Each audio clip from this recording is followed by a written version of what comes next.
नमस्कार, स्वागत है आपका और मैं हूं आपके साथ सपना दीपक मद्देशिया। बुलेटिन का आगाज करेंगे।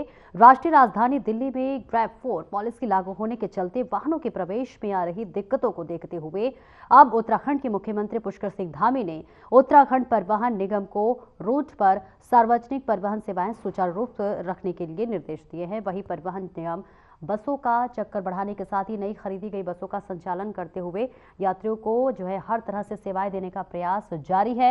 और वहीं उत्तराखंड परिवहन निगम की BS3 और BS4 बसों के दिल्ली में प्रवेश के रोक पर वजह से उत्तराखंड परिवहन निगम ने CM के निर्देश के क्रम में कई कदम उठाए हैं।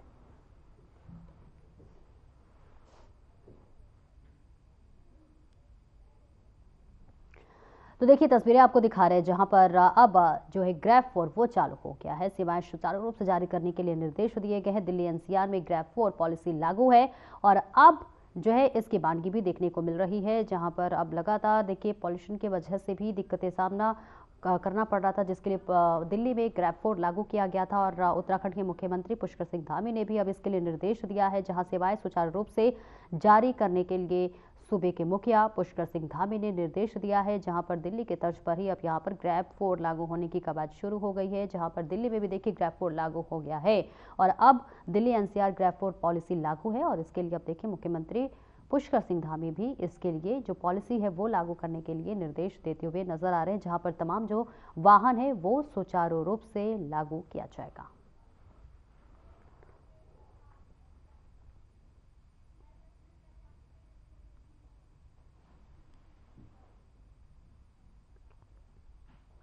उत्तराखंड के निकाय चुनाव बेहद नजदीक है। इन चुनाव की तैयारियों में राजनीतिक दल जुटे हुए हैं। इस बीच टिकट की मारामारी भी देखने को मिल रही है। नेता अपनी दावेदारी पेश कर रहे हैं। बताते चले कि नेता अपनी अपनी पार्टी से अध्यक्ष पद सीट के लिए टिकट की मांग कर रहे हैं। वहीं भगवानपुर नगर पंचायत सीट से कांग्रेस नेता डॉक्टर अमीर आलम ने भी अपनी इच्छा जाहिर की है। वे कहते हैं कि लोग जो चुनाव की तैयारी कर रहे हैं अपने अपने लिए टिकट मांग रहे हैं। मैंने भी पार्टी से टिकट मांगा है। पार्टी अगर मेरे अलावा किसी और हमारे साथी को टिकट देती है तो मैं दिलो जान से पार्टी को चुनाव लड़ाकर जीतने का काम करूंगा। और अगर पार्टी मुझे टिकट देती है तो मैं क्षेत्र की जनता से डोर टू डोर जाकर उनका आशीर्वाद और प्यार पाने का काम करूंगा। इस सीट से कांग्रेस को जिताकर कांग्रेस का झंडा बुलंद करने का काम करूंगा। मुझे पूरी उम्मीद है कि क्षेत्र की जनता मुझे अपना प्यार और आशीर्वाद देकर इस सीट से विजयी बनाने का काम करेगी। और इसके साथ ही कई बड़े बड़े वादे भी किए गए हैं।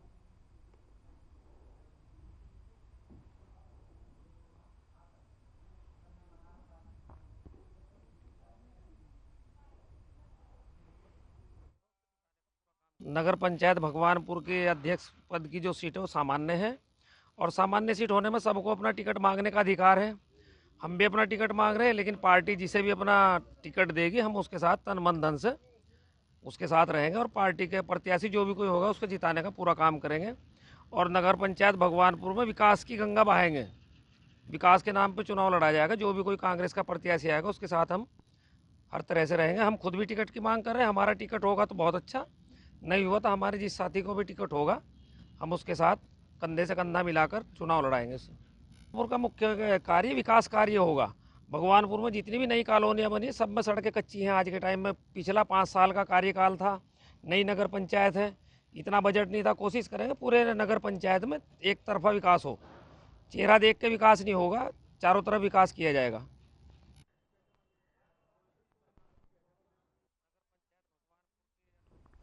उत्तराखंड में कड़ाके की ठंड बढ़ती जा रही है। वहीं बढ़ती सर्दियों में भारी बर्फबारी का सामना करना पड़ रहा है। वहीं आपदा विभाग बर्फबारी को लेकर अलर्ट मोड पर है। आपदा प्रबंधन सचिव विनोद कुमार सुमन ने जानकारी दी है कि विभाग की ओर से सभी तैयारियां पूरी कर ली गई हैं और सभी अधिकारियों कर्मचारियों को निर्देशित भी दिया गया है कि बर्फबारी के समय अलर्ट मोड पर रहें।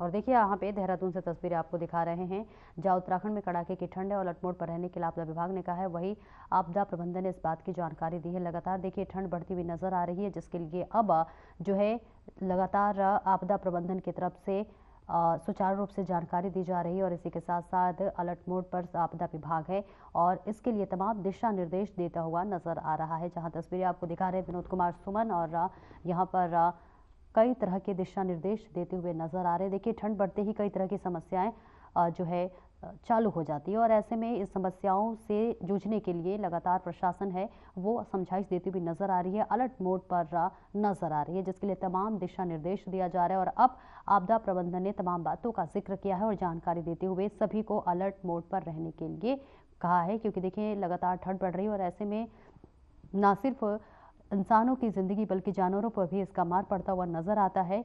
कोई भी अनहोनी ना हो, खासतौर से उत्तराखंड जैसे इलाकों में ठंड में काफ़ी दिक्कतें होती हैं और ऐसे में आपदा विभाग जो है वो अलर्ट मोड पर नजर आ रहा है और तमाम दिशा निर्देश देते हुए भी नजर आ रहा है।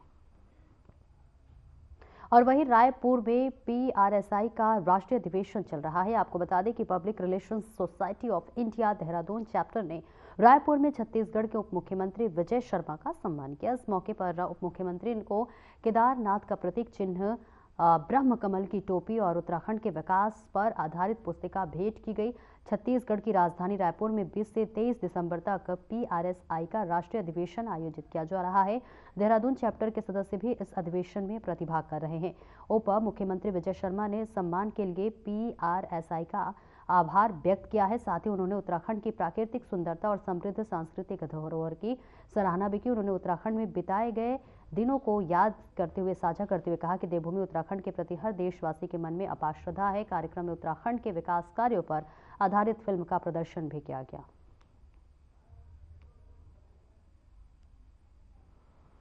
तो देखिए, तस्वीरें आपको दिखा रहे हैं जहां पर लगातार केदारनाथ का जो प्रतीक चिन्ह है इसके लिए भेंट किया गया है और इसी के साथ साथ ये बड़ा सम्मान भी माना जा रहा है। रायपुर के उप मुख्यमंत्री इस पूरे कार्यक्रम में शिरकत करते हुए नजर आ रहे हैं, जहां केदारनाथ का प्रतीक चिन्ह भेंट किया गया है, ब्रह्म कमल उन्हें भेंट किया गया है। PRSI का राष्ट्रीय अधिवेशन है और इस अधिवेशन में उप मुख्यमंत्री ने शिरकत की है, जहां पर उन्हें सम्मानित किया गया है। तस्वीरें आपको देहरादून से दिखा रहे हैं। उत्तराखंड में कड़ाके की ठंड बढ़ती जा रही है। वही बढ़ती सर्दियों में भारी बर्फबारी का सामना करना पड़ रहा है। वही आपदा विभाग बर्फबारी को लेकर अलर्ट मोड पर है। आपदा प्रबंधन सचिव विनोद कुमार सुमन ने जानकारी दी है कि विभाग की ओर से सभी तैयारियां पूरी कर ली गई हैं और सभी अधिकारियों कर्मचारियों को निर्देशित किया गया है कि बर्फबारी के समय अलर्ट मोड पर रहें।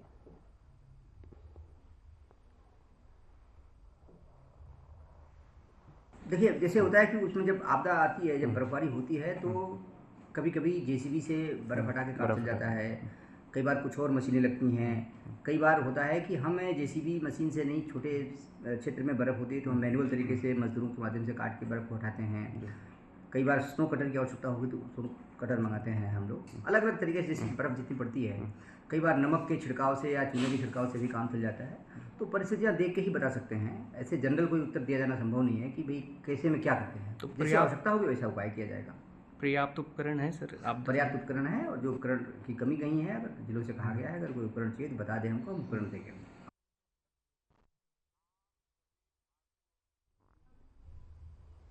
गृहमंत्री अमित शाह के बयान ने सियासी गलियारों में हलचल मचा दी है। बाबा साहेब भीमराव अम्बेडकर पर की गई टिप्पणी के बाद कांग्रेस ने इसे अपना सबसे बड़ा मुद्दा बना लिया है। कांग्रेस का हौसला अब सड़कों पर दिखने लगा है। आपको बता दें कि युवा कांग्रेस ने अमित शाह का पुतला फूंका, नारेबाजी की और विरोध में जो है पुतले पर लात घूंसे बरसाए। तो वहीं साथ ही रामनगर के मालधन चौराहे पर युवा कांग्रेस के नेताओं ने जमकर नारेबाजी की। प्रदर्शनकारियों ने आरोप लगाया है कि भाजपा बार बार संविधान निर्माता का अपमान कर रही है और दलित विरोधी मानसिकता रखती है। युवा कांग्रेस जिलाध्यक्ष सुमित लोहनी ने कहा कि भाजपा संविधान की हत्या करने पर तुली हुई है। उन्होंने गृह मंत्री के इस्तीफे की मांग करते हुए चेतावनी दी है कि अगर ऐसा नहीं हुआ तो प्रदर्शन और बड़े स्तर पर होगा। वहीं ब्लॉक अध्यक्ष नितिन प्रधान ने सरकार को तानाशाही करार देते हुए कहा कि दलितों का अपमान अब बर्दाश्त नहीं किया जाएगा।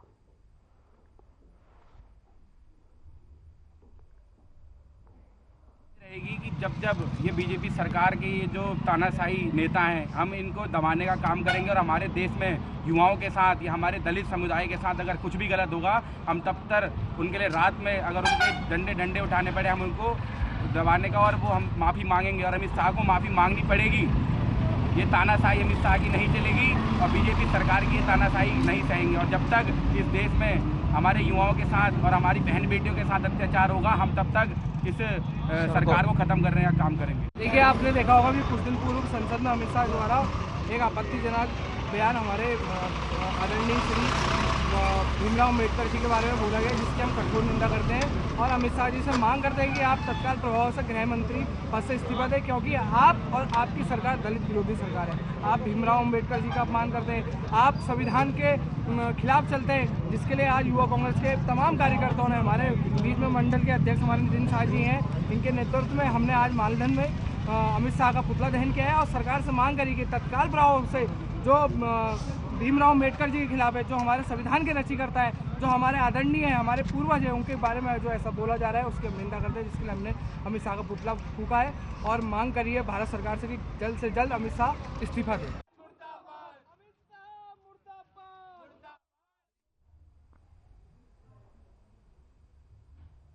और खबर देहरादून से, जहां में आपको बता दें कस्तूरी विंटर कौथिक का शुभारंभ राज्यपाल गुरमीत सिंह की पत्नी गुरमीत कौर ने दीप प्रज्वलित कर किया है। कस्तूरी विंटर कौथिक का मुख्य उद्देश्य सुदूर ग्रामीण क्षेत्रों में गठित समूह द्वारा उत्पादित निर्मित उत्पादों के माध्यम से उत्तराखंड की समृद्ध परंपरा और इसी के साथ साथ संस्कृति के संरक्षण के साथ साथ सीमांत परिवारों के आर्थिक विकास हेतु किया जा रहा है। महिलाएं खुद को उद्यम से जोड़कर यहाँ के कृषि उत्पादन, हस्तशिल्प, वस्त्र उद्योग के जरिए उद्यम के क्षेत्र में अपना नाम कमा रही है। उन्होंने कहा कि उत्तराखंड की महिलाएं किसी भी क्षेत्र में पीछे नहीं हैं। वहीं संस्था के अध्यक्ष नीलम मोहन ने कहा कि फॉरेस्ट डिपार्टमेंट की तरफ से ये अनोखी पहल की जा रही है, जिसमें उत्तराखंड के उत्पादकों को एक मंच दिलाना और यहाँ की महिलाओं द्वारा विभिन्न कार्यों को प्रदर्शनी के रूप में लोगों तक पहुँचाना है, जिससे कि यहाँ की महिलाओं को एक अच्छी पैकेजिंग के साथ साथ मार्केट में उत्पादकों को बेचने का मौका मिल सके। वहीं प्रदर्शनी में पहुंचे अलग अलग संस्था के लोगों ने भी काफी उत्साह देखने को मिला।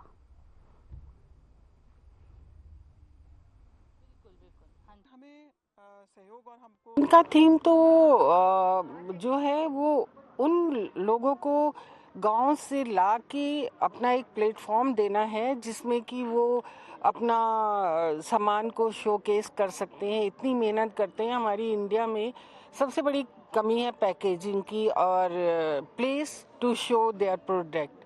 बट इन्होंने एक बहुत अच्छा काम किया है, सोशल कॉज पे काम किया है कि उन लोगों को गांव-गांव से बुलाया है और स्पेस दिया है कि जहां वो अपना सामान को शो कर सके। जैसे कि आप लोगों को पता है, आप लोग भी उत्तराखंड से ही हैं, तो उत्तराखंड की लेडीज में जो पावर है वो मेरे को लगता नहीं। मैं सरदारनी हूँ, पंजाब से हूँ। पंजाब की लेडीज भी बहुत मतलब काम करने में वो होती हैं, बट उत्तराखंड की लेडीज उनका कोई कंपैरिजन नहीं। इतनी डिफिकल्टीज, पहाड़, नदियाँ, सब कुछ होते हुए भी वो अपने आप को इतनी अच्छी तरह से मेंटेन भी रखती हैं और अपना घर का खर्चा भी चलाती हैं। ये पहला एक प्रयास था। हम चाह रहे थे कि और आज आप जानेंगे कि नियरली सभी जनपदों से कोई ना कोई समूह आया है। बेशक बांस के उत्पाद रेशा के उत्पाद लेकर के आए हैं और हमारी आशा है कि जिस तरह से हमें रिस्पांस मिलेगा तो हम अगले सालों में भी ऐसी कोशिश करते रहेंगे कि इनके उत्पादों को हम एक कहीं प्लेटफॉर्म पे दिखा सकें। मेरा नाम कल्पना है। हम लोग Supaniya farmer producer company Pauri Garhwal से आए हैं। हम लोग एक कंपनी है जिसमें बहुत सारे ग्रुप मिलके महिलाओं के और भी किसानों के ग्रुप मिलके मोर देन 1500 जो महिलाएं हैं और फार्मर्स हैं, उनकी एक कंपनी बनी है जो कि अपने अपने अलग अलग उत्पाद इकट्ठा करके विलेज लेवल में हाउस होल्ड के अलग अलग घरों से इकट्ठा करके उनको एक प्लेटफॉर्म दिया है, मार्केट लिंकेज दिया है और हम लोग उनको ट्रेनिंग देके उनको प्रोसेसिंग से लेके मार्केट तक कैसे पहुंचते हैं वो सारी ट्रेनिंग्स वगैरह देते हैं।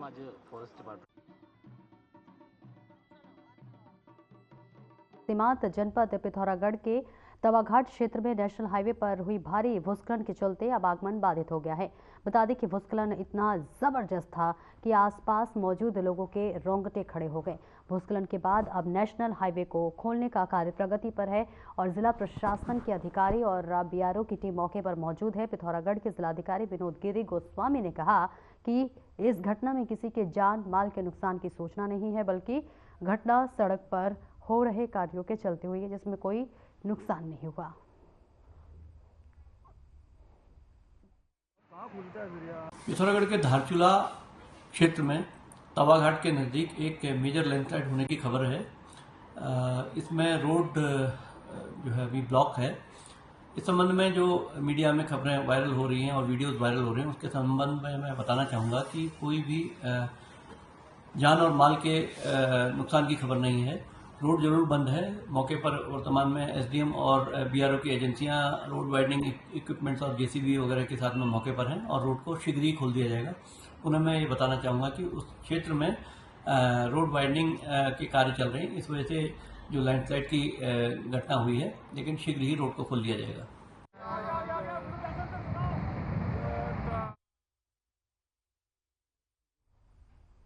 और शीतकालीन चारधाम यात्रा को लेकर उत्तराखंड पुलिस ने अपनी तैयारियों को चाक चौबंद कर दिया है। यात्रा में चुनौतियां जरूर है, वहीं इन चुनौतियों से कैसे निपटा जाए, इसको लेकर खाका तैयार किया जा रहा है।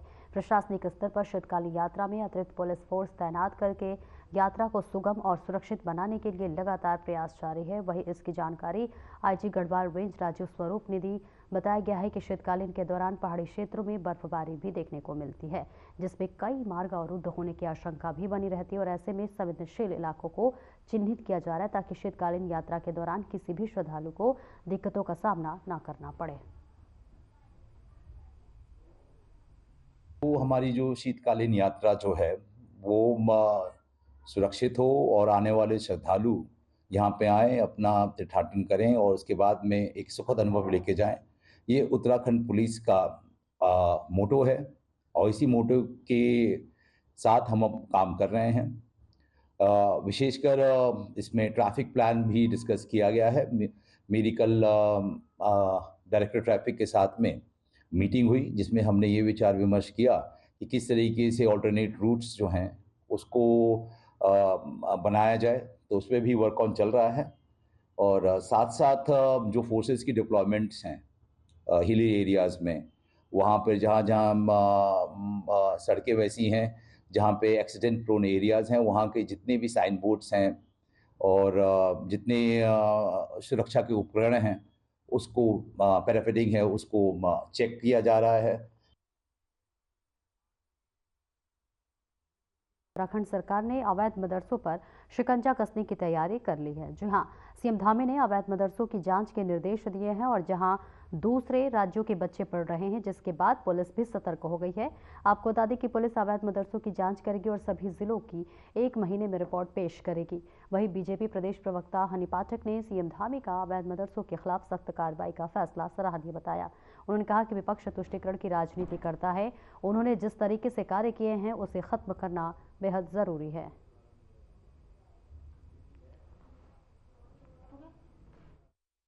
देखिए, जो हमारे उत्तराखंड के मुख्यमंत्री श्री पुष्कर सिंह धामी जी ने ऐतिहासिक फैसला लिया है कि अवैध मदरसों को पूरी तरीके से ध्वस्त किया जाए और उनका सत्यापन किया जाए, तो ये कार्य बहुत ही ज्यादा सराहनीय कार्य है और ऐतिहासिक फैसला है। अगर देखा जाए तो उत्तराखंड को देवभूमि के नाम से जाना जाता है और यहाँ पर इस तरीके से अवैध तरीके से अगर 500 के करीब या 500 से ज्यादा मदरसे अभी तक पता लगे हैं जो अवैध रूप से संचालित हो रहे हैं और हमारे प्रदेश के युवा, आने वाला हमारा भविष्य 40,000 से ज्यादा की संख्या में यहाँ पर पढ़ रहा है, तो किस तरीके से पढ़ रहा है, इन अवैध मदरसों में कहां से फंडिंग आ रही है, कहां से इन्होंने जमीन ली है, इन सब चीजों की जांच होना बहुत ही ज्यादा आवश्यक है, क्योंकि हमारा उत्तराखंड प्रदेश की विकास की दिशा में लगातार बढ़ रहा है।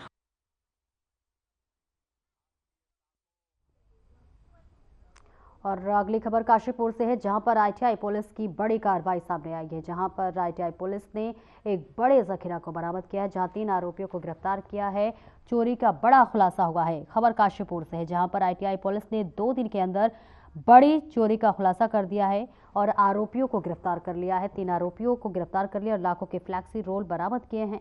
बता दें कि 19 दिसंबर को कैनेडियन स्पेशलिटी विनाइल कंपनी के लाखों के फ्लैक्सी रोल गायब होने की शिकायत दर्ज हुई। पुलिस ने मुखबिर की सूचना पर कार्रवाई करते हुए 610 फ्लैक्सी रोल बरामद किए, जिनकी कीमत 4,50,000 रुपए बताई जा रही है। लेकिन सवाल यह है कि चोरी की ये साजिश जो फैक्ट्री के अंदर से रची गई थी, तो वहीं पुलिस ने आरोपियों को पकड़ने में फुर्ती दिखाई। लेकिन अगर यह सतर्कता पहले होती तो शायद चोरी रोकी जा सकती थी। लेकिन यह भी जरूरी है कि ऐसी घटनाओं की पुनरावृत्ति न हो। सवाल यह है कि क्या अब पुलिस और फैक्ट्री प्रबंधन मिलकर इस तरह की सुरक्षा चूक को रोकने के लिए ठोस कदम उठाएंगे।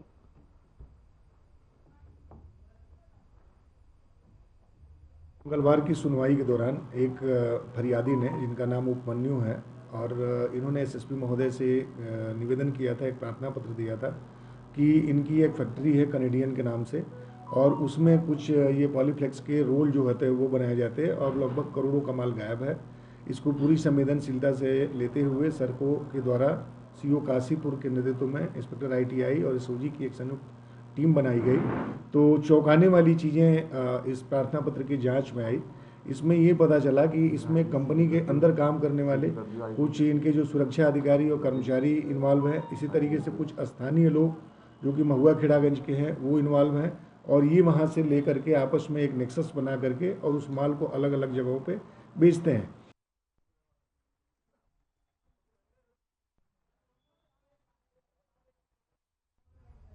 फिलहाल इस बुलेटिन में इतना ही। दीजिए इजाजत। नमस्कार।